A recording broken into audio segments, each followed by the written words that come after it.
किसी से भी शिक्षा में पूछ लो, सुबह सुबह वो कैसे बाइक पे कैसे हकारते लेके जाते हैं लाठियों से गौ माता को, कि सिर्फ दूध देने के लिए। उसके बछड़ों तक के लिए उसके बाद दूध नहीं बचता। उनको खाना कहाँ से मिलता है? गली गली जाके कोई एक दो रोटी देके अपने आप को गौ भक्त मानता है, नहीं बचेगा। 33 करोड़ देवी देवता गौ में निवास करते हैं और हम उन गौ माता को क्या ट्रीट कर रहे हैं? पशु की तरह। उनको पशु बोलना भी कितना बड़ा अपराध है। हर 1 किलोमीटर पे इंडिया में मंदिर है, हर 1 किलोमीटर पे गौशाला क्यों नहीं है? रोना आत्मा रोती है। आपको मेरे जुबान से कहीं पे लग रहा है इन सब लड़कों में मैं अकेली लड़की हूँ? घर से भी मैं डांट खा के या गालियां खा के आई हूँ। तुझे क्या जरूरत है जाने की? अगर किसी को गौ माता की अहमियत समझ आती है, अगर मुझे मेरे घर में आती, मैं मेरे घर वालों को नहीं समझा पाई। इन लोगों ने भी गाय का पैसा खाया है। जो गाय का पैसा खाएगा उसका वंश खत्म हो जाएगा। गौ माता की दीपक सोलंकी, नगर सेवक बजरंग दल सिरसा से। तो जैसा कि आप सभी को पता है, पीछे काफ़ी लंबे समय से हम संघर्ष कर रहे हैं गौ माता को राष्ट्रीय माता का दर्जा दिलवाने के लिए। तो उसी एक चरण का आज हिस्सा है। संतों के आह्वान के ऊपर और गौर भक्तों के आह्वान के ऊपर आज हम यहाँ पे इकट्ठा हुए हैं। 27 अप्रैल को पूरे अपने भारतवर्ष के अंदर 6000 तहसीलें हैं, सभी के अंदर एक साथ एक समय के ऊपर ज्ञापन दिया जाएगा, ताकि जो हमारी मांग है वो राष्ट्रपति महोदय तक पहुंच जाए और गौ माता को राष्ट्रीय माता का दर्जा दिया जाए। इसलिए हम आज विषय को लेकर मार्च को हमने 2026 को 6000 तहसीलों के अंदर हमने ज्ञापन दिया है। और हमारी अगर सुनवाई नहीं होती है तो हमारे 3 से 4 चरण और हैं आगे, वो विभिन्न प्रकार से हम आपको ज्ञापन के माध्यम से बता देता हूँ। फिर उसके बाद हमारा जो अगला चरण रहेगा, 806 जिला कलेक्टर, यानी कि जितने भी वर्ल्ड के अंदर अपने भारत देश के अंदर जिला कलेक्टर है, सभी को एक साथ एक समय के अंदर, जैसे आज रूपरेखा है, इसी प्रकार से हम जिला कलेक्टर को ज्ञापन देंगे। फिर उसके बाद हम गोरक्षक और गौ भगत है, जितने भी गौ प्रेमी है, साधु संत हैं, उनके आह्वान के ऊपर मुख्यमंत्री और राज्यपाल जी को भी ज्ञापन देंगे। फिर अगर हमारी मांग भी नहीं मानी जाती है तो हम संतों के आह्वान के ऊपर दिल्ली कूच करेंगे शांतिपूर्ण तरीके से। फिर उसके बाद राष्ट्रपति साहब को ज्ञापन दिया जाएगा। फिर भी अगर हमारी बात निरंतर रूप से चलती रहेगी, अगर नहीं मानी जाती है, तो लास्ट में हार कर अनशन की मांग वो हम करेंगे। जय श्री कृष्णा, जय गौ माता, जय गोपाल। हमारी गौ माता जो धर्म का आधार है, वो आज कूड़े में मुंह मार रही है।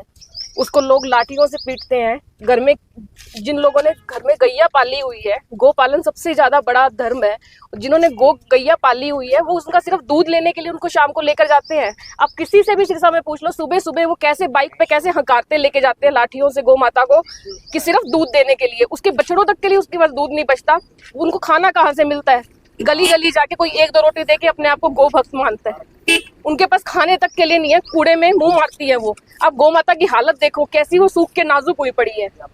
और अब वहां जाके देखो उन गौ माताओं को जहाँ पे उनकी अच्छी से सेवा होती है, कितनी हट्टी कट्टी होती है वो। गौ नहीं बचेगी तो हमारा धर्म नहीं बचेगा। 33 करोड़ देवी देवता गौ में निवास करते हैं और हम उन गौ माता को क्या ट्रीट कर रहे हैं? पशु की तरह। उनको पशु बोलना भी कितना बड़ा अपराध है। हर 1 किलोमीटर पे इंडिया में मंदिर है, हर 1 किलोमीटर पे गौशाला क्यों नहीं है? और गौशाला में भी उनको भूसा दिया जाता है। हम जैसे लोग जाते हैं तो वो बोलते हैं, अच्छा मैडम कितने का आपका गौचारा करना है? 200 रुपए का, 100 रुपए का। तब हमारे सामने 4 गौ माता को खिला के वो बोलते हैं कि हम सेवा कर रहे हैं। आप गौशाला में जाके देखिए, वहां पे भी सूख की आदि हुई पड़ी है वो।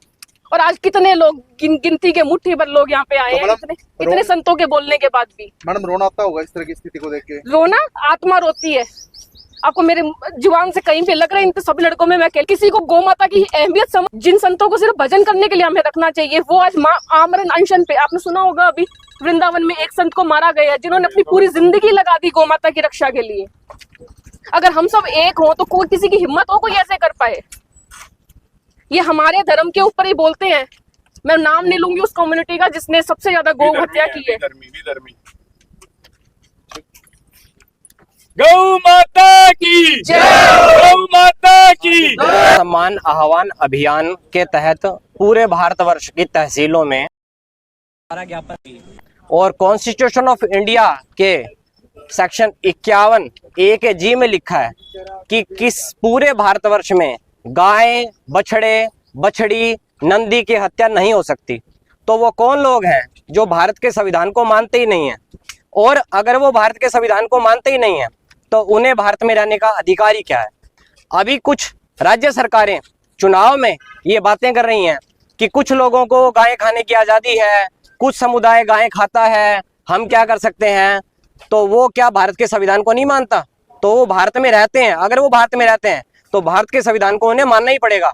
ये भारत के संविधान का अधिकार है कि गाय की हत्या नहीं हो सकती। अभी गोरक्षा दल सिरसा और गौशाला महासंघ से हमारे सत्यनारायण कुलड़िया जी और मैं, हमारी पूरी टीम और गौशालाओं से जुड़े जितने भी कार्यकर्ता हैं, हमारे मीरपुर गौशाला से भी जो सदस्य आए हैं, सभी ये मांग करते हैं जो गाय के अधिकार हैं उन्हें गाय के अधिकार मिले और पूरे भारतवर्ष में गाय की हत्या पर पूर्णतः प्रतिबंध लगे।